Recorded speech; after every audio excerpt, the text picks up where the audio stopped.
Om Shanti. AI मुरली सुनने से पहले मैं उसके कुछ मेन पॉइंट बता रहा हूँ। पहला है,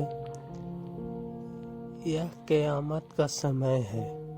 इसका अर्थ है सभी आत्माएं रावण के 5 विकारों से सोई हुई है। बाप आकर ज्ञान अमृत से जगाते हैं। दूसरा है, शिव बाबा भोला भंडारी है। इसका अर्थ है पतित का भी कल्याण कर उन्हें विश्व का मालिक बनाते हैं। बिना भेदभाव सबको सुख देते हैं।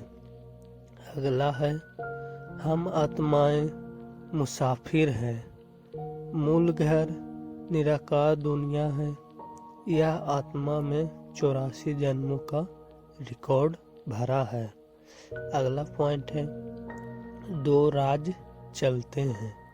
इसका अर्थ है आधा कल्प राम राज यानी सुख, आधा कल्प रावण राज यानी दुख। अभी संगम पर परिवर्तन का समय है।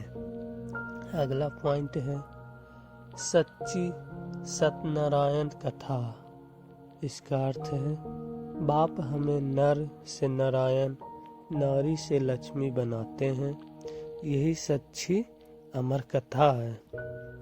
अगला पॉइंट है, गीता का भगवान शिव है।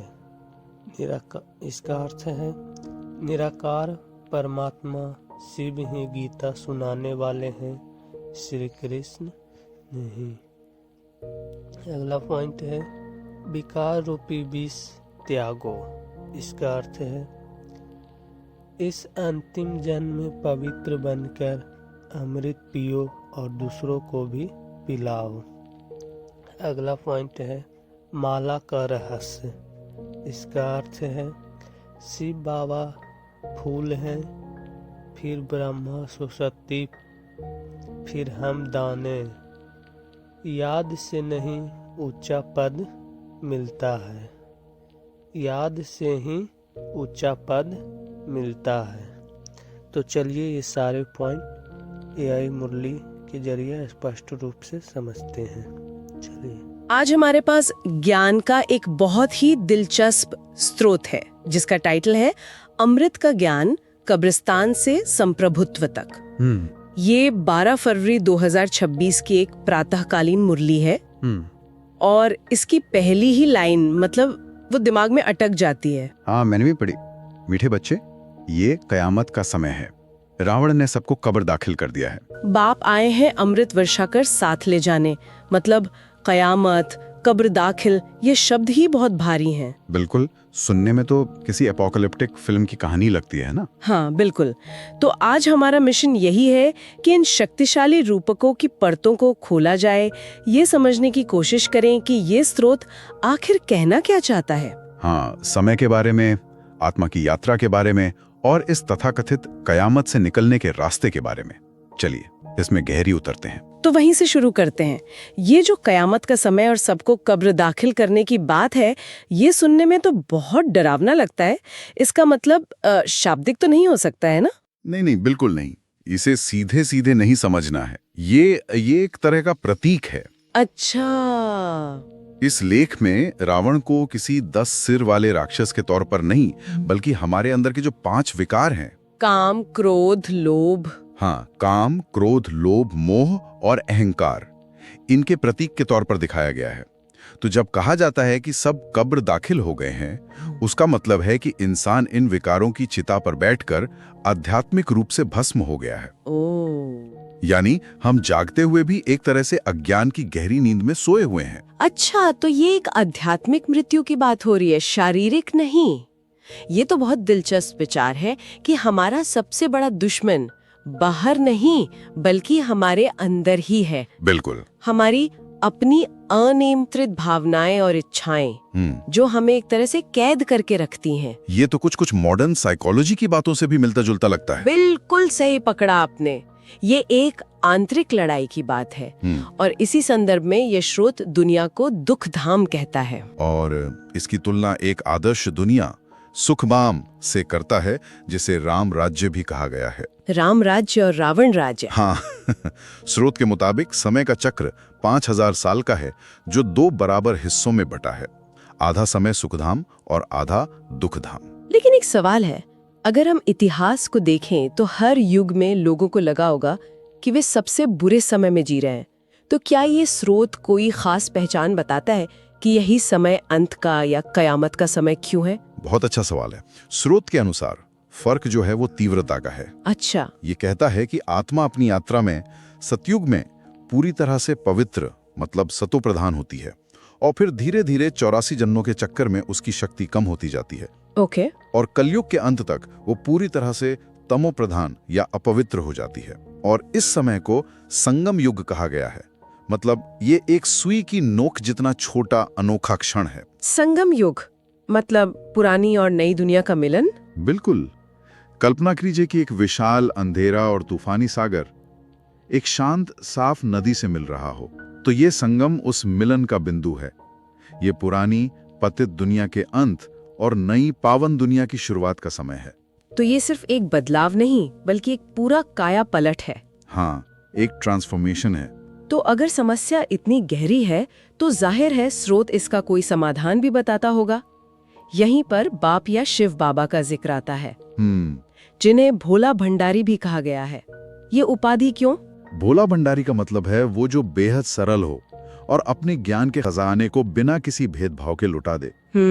ये उपाधि इसलिए दी गई है क्योंकि स्रोत के अनुसार वे तब आते हैं जब दुनिया अपने सबसे निचले स्तर पर होती है, और वे समाज की सबसे गिरी हुई मानी जाने वाली आत्माओं का भी उद्धार कर उन्हें दुनिया का मालिक बना देते हैं। और सबसे हैरान करने वाली बात यह है कि वे खुद एक पतित दुनिया में एक साधारण पतित शरीर में प्रवेश करते हैं। हाँ, और यही बात उनके भोलेपन को और भी गहरा करती है कि दुनिया का रचयिता होते हुए भी वो सबसे साधारण रूप में आकर अपना संदेश देते हैं। और उनका संदेश क्या है? संदेश बहुत सीधा और स्पष्ट है। अमृत पियो और विकारों रूपी विष को छोड़ दो। और यहाँ अमृत का मतलब कोई जादुई पानी नहीं है, बल्कि ज्ञान है। बिल्कुल, ये ज्ञान का अमृत है, समझ का वो अमृत जो आत्मा को अंदर से साफ करता है। स्रोत में अमृतसर का उदाहरण भी दिया गया है। अच्छा। कि जैसे उस पवित्र सरोवर को समय समय पर साफ किया जाता है, वैसे ही आत्मा के सरोवर को जो विकारों की कीचड़ से भर गया है, उसे ज्ञान से साफ करना है। ये एक आंतरिक शुद्धि की प्रक्रिया है। इसी ज्ञान को अमर कथा भी कहा गया है, जिसे सुनकर आत्मा मृत्युलोक के दुख से मुक्त होकर अमर लोक यानी सुखधाम चली जाती है। आपने आत्मा को शुद्ध करने की बात कही। ये स्रोत आत्मा के बारे में क्या कहता है? इसे दूर देश का मुसाफिर कहा गया है। ये बहुत काव्यात्मक है। हाँ, ये एक बहुत सुंदर रूपक है। स्रोत बताता है कि आत्मा का जो मूल स्वरूप है वो निराकार है, मतलब उसका कोई भौतिक शरीर नहीं है। उसका घर निराकारी दुनिया या ब्रह्मधाम है, जो इस भौतिक दुनिया से परे है। आत्मा एक ज्योति बिंदु की तरह है। जब ये मुसाफिर आत्मा उस दूर देश से इस दुनिया में शरीर रूपी वस्त्र पहनकर आती है तो साकार बन जाती है। और फिर जो बात आती है वो दिमाग को चकरा देती है कि हर छोटी सी आत्मा में 84 जन्मों का पूरा पाठ एक रिकॉर्ड की तरह भरा हुआ है। हाँ, जो बार बार हूबहू रिपीट होता है। इसका मतलब तो ये हुआ कि हमारी आत्मा एक छोटी सी आध्यात्मिक हार्ड ड्राइव है, जिसमें 84 जन्मों का पूरा सॉफ्टवेयर पहले से ही इंस्टॉल्ड है। हाँ, कह सकते हैं कि ये जीवन असल में लिखा नहीं जा रहा, बल्कि एक पहले से इंस्टॉल्ड प्रोग्राम को बार बार चलाया जा रहा है। ये इस दर्शन का एक केंद्रीय विचार है। एक मिनट, यहाँ रुकते हैं। अगर जीवन एक पहले से रिकॉर्ड किया हुआ नाटक है जो बस दोहराया जा रहा है, तो फिर ये पवित्र बनने की कोशिश और विकारों पर जीत पाने का क्या मतलब हुआ? अगर स्क्रिप्ट पहले से ही लिखी हुई है तो हमारे प्रयासों का क्या महत्व है? ये तो एक विरोधाभास लगता है। बिल्कुल, और ये इस दर्शन का सबसे गहरा और दिलचस्प पहलू है। स्रोत इसका जवाब तीसरे नेत्र की अवधारणा से देता है। ज्ञान का तीसरा नेत्र? हाँ, ये कोई भौतिक आंख नहीं, बल्कि ज्ञान और समझ की आंख है। जब ये आंख खुलती है तो आत्मा को ये एहसास होता है कि वो इस नाटक में एक एक्टर है। अच्छा। वो अपनी पूरी यात्रा को देख पाती है कि कैसे वो सतयुग में पूज्य यानी पूजा के योग्य देवी देवता थीं, और फिर 84 जन्मों का चक्र पूरा करते करते कलयुग में पुजारी, यानी पूजा करने वाली भक्त बन गई। बिल्कुल। स्रोत कहता है आप ही पूज्य आप ही पुजारी। यानी हम ही भगवान थे और अब हम ही भक्त बनकर खुद को ढूंढ रहे हैं। बिल्कुल। और उस विरोधाभास का समाधान यह है कि प्रयास करना भी उस रिकॉर्डेड पार्ट का ही हिस्सा है। ओ, लेकिन ज्ञान मिलने के बाद आप वो प्रयास बेहोशी में नहीं बल्कि पूरी जागरूकता के साथ करते हैं। आप जानते हैं कि आप एक किरदार निभा रहे हैं। ये जागरूकता ही आपको नाटक के सुख दुख से ऊपर उठा देती है।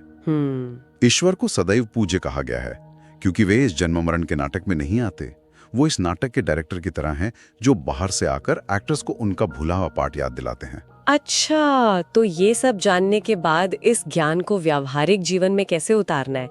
इस पुजारी से वापस पूज्य बनने की यात्रा के लिए एक कैसे करें, गाइड क्या है? देखिए, मुख्य संदेश है इस अंतिम जन्म में पावन या पवित्र बनना। स्रोत कहता है कि ये आखिरी मौका है।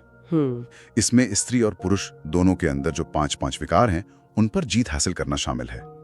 इन 10 विकारों के समूह को ही रावण कहा गया है। तो ये अपने अंदर दशहरा मनाने जैसा है। हाँ बिल्कुल।